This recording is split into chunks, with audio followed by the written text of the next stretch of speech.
అహల్య, సుభద్ర, అవంతిక కొడుకు వీళ్ళు ముగ్గురు కలిసి గుడికి వస్తారు. ముందుగా సుభద్ర నడుచుకుంటూ గుడి లోపలికి వస్తూ ఉంటుంది. అప్పుడు పంతులు గారి దగ్గరికి బుల్లబ్బాయి వస్తాడు. గుడిలో బుల్లబ్బాయిని చూసి పంతులు గారు ఒక్కసారిగా షాక్ అవుతూ, ఇదేంటి బుల్లబ్బాయి, దారి తప్పి వచ్చావని అంటూ ఉంటే, అహల్య దారి ఇదే కదా అని బుల్లబ్బాయి అంటూ ఉంటాడు. దాంతో పంతులు గారు, అహల్య ఇక్కడికి ఎందుకు వస్తుంది బుల్లబ్బాయి అని అంటూ ఉంటే, అహల్య ఇక్కడికి వచ్చిందని నేను అనలేదే అంటూ బుల్లబ్బాయి, అయితే నా బంగారం ఎక్కడుందో మీకు తెలుసన్నమాట, తను ఇక్కడే ఉందా అని చెప్పి బుల్లబ్బాయి అంటూ ఉంటాడు. మరో పక్క బుల్లబ్బాయి పక్కనున్న మనిషి ఫోన్లో అహల్య ఫోటో చూపిస్తూ గుడిలో కనిపించిన వారినల్లా అడుగుతూ ఉంటాడు.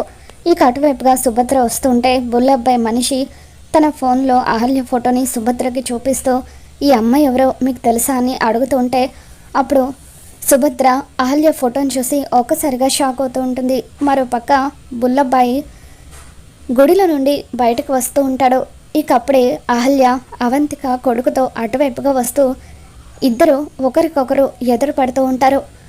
మరి రాబోతున్న ఎపిసోడ్లో ఏం జరగబోతుందో మళ్ళీ మన ఛానల్లో తెలుసుకుందాం. ఈ వీడియో మీకు నచ్చినట్లయితే తప్పకుండా లైక్ చేయండి.